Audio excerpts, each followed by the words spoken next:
കോഴിക്കോട്ടെ ഫുട്ബോൾ പ്രേമികളുടെ ആവേശമാണ് നമ്മളിവിടെ കാണുന്നത്. SFA ജില്ലാ കമ്മിറ്റിയാണ് ഇത്തരം ഒരു പരിപാടി അവതരിപ്പിച്ചിരിക്കുന്നത്. നമ്മോടൊപ്പം ചേരുന്നത് CK വിനീതാണ്. അദ്ദേഹത്തോട് നമുക്ക് അഭിപ്രായം ചോദിക്കാം. എങ്ങനെയുണ്ട് ഈ ആഘോഷം?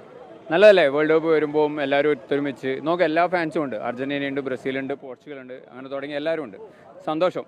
കോഴിക്കോട്ടുകാർക്ക് ഓൾറെഡി ഈ ഫുട്ബോളോട് ഭയങ്കര ഒരു പ്രേമാണല്ലോ. കട്ടൗട്ട് ഇറക്കിയിട്ടാണെങ്കിലും ഇതൊരു വ്യത്യസ്ത പരിപാടിയല്ലേ? അങ്ങനെ ഞാൻ കോഴിക്കോട് മാത്രമായിട്ട് കാണുന്നില്ല. മലയാളികൾ എല്ലാവർക്കും ഫുട്ബോൾ ഭയങ്കര താല്പര്യമുള്ള ഒരു സാധനമായിട്ടാണ് കാണുന്നത്. കുറച്ചധികം ഇവിടെ ഉണ്ട് എന്ന് വേണം പറയാം. കോഴിക്കോട്, മലപ്പുറം, കണ്ണൂരിലെല്ലാം ഭാഗങ്ങളിൽ കുറച്ചധികം ഉണ്ടെന്ന് പറയാം. ഇത് കണ്ടിന്യൂ ചെയ്യണമെന്നാണ്. അതായത് വേൾഡ് കപ്പ് എല്ലാ 4 കൊല്ലം കൂടുമ്പോൾ തുടങ്ങാതെ അത് നമുക്ക് വേണ്ടിയിട്ടും അതിൻ്റെ ഭാഗങ്ങൾ ചെയ്യണം. അതായത് നമ്മളെ ഇന്ത്യൻ ഫുട്ബോൾ, ഇന്ത്യൻ ക്ലബ്ബുകൾക്ക് വേണ്ടിയിട്ടും ആ കാര്യങ്ങൾ ചെയ്യണം എന്നുള്ളത് മാത്രമേ ഉള്ളൂ. ആരുടെ ഫാനാണ്? ആരുടെ ഫാനാന്ന് ചോദിച്ചാൽ ഇപ്പോൾ ഒരു പ്ലെയർ ഇല്ല നിലവിൽ അങ്ങനെ ഇന്നയാളെ ഫാനാന്ന് പറയാം. ഞാൻ സ്റ്റീഫൻ ജെറാർഡിൻ്റെ ഫാനായിരുന്നു. മൂപ്പര് റിട്ടയർ ആയി.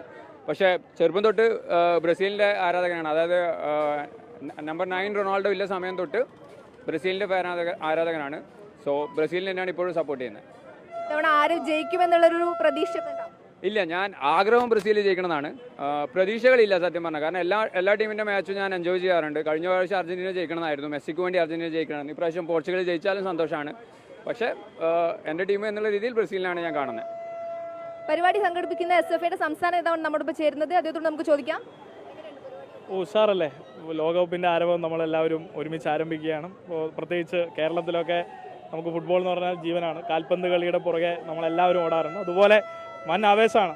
കുട്ടികളെല്ലാവരും കൂടി നമ്മളെല്ലാവരും കൂടി ആഘോഷിക്കുകയാണ്. സ്വന്തം ടീം ജയിക്കണം എന്നാണ് ആഗ്രഹം. എല്ലാവരും ആഗ്രഹിക്കുന്നത് പോലെ തീർച്ചയായും ഒരു ലോകോത്തര പ്ലെയർക്ക് ലോക ഫുട്ബോൾ നല്ലൊരു വിട നൽകണം എന്നുള്ളതാണ് ഞങ്ങളെല്ലാവരും ആഗ്രഹിക്കുന്നത്. ക്രിസ്ത്യാനോ എന്നാലും അങ്ങനെ ഒരു കാര്യം കൂടി ഉണ്ടല്ലോ. അദ്ദേഹത്തെ കൂടി മുൻനിർത്തിക്കൊണ്ട് അദ്ദേഹം ഒരു ലോകകപ്പ് നേടണം എന്നുള്ളത് തന്നെയാണ് ഞങ്ങളുടെ ആഗ്രഹം. ക്രിസ്ത്യാനോ റൊണാൾഡോന് വേണ്ടിയാണ് ഈ ലോകകപ്പ് എന്ന് ഞങ്ങളുടെ മനസ്സ് പറയുന്നു. എന്തുകൊണ്ട് ഡബിൾ ഡെക്കർ എടുത്തോണ്ടൊരു വ്യത്യസ്ത പരിപാടി? അല്ല, തീർച്ചയായും ഇതിപ്പോൾ കേരളത്തിലുണ്ടായിട്ടുള്ള വലിയ മാറ്റമാണ്. ഇതൊക്കെ നമ്മൾ ഉപയോഗിക്കുക എന്നുള്ളതാണ്. തീർച്ചയായും യുവാക്കളുടെയും വിദ്യാർത്ഥികളുടെ ഒക്കെ ആവശ്യപ്രകാരമാണ് ഇതൊക്കെ ടൂറിസത്തിൻ്റെ ഭാഗമായി വന്നിട്ടുള്ളത്. തീർച്ചയായും ഒരു വ്യത്യസ്ത പരിപാടിയാണ്. ഒരു വ്യത്യസ്ത ലോകകപ്പിൻ്റെ തുടക്കമാകുമ്പോൾ ഒരു വ്യത്യസ്ത പരിപാടിയായി തുടങ്ങാമെന്ന് കരുതി, അത്രമാത്രം.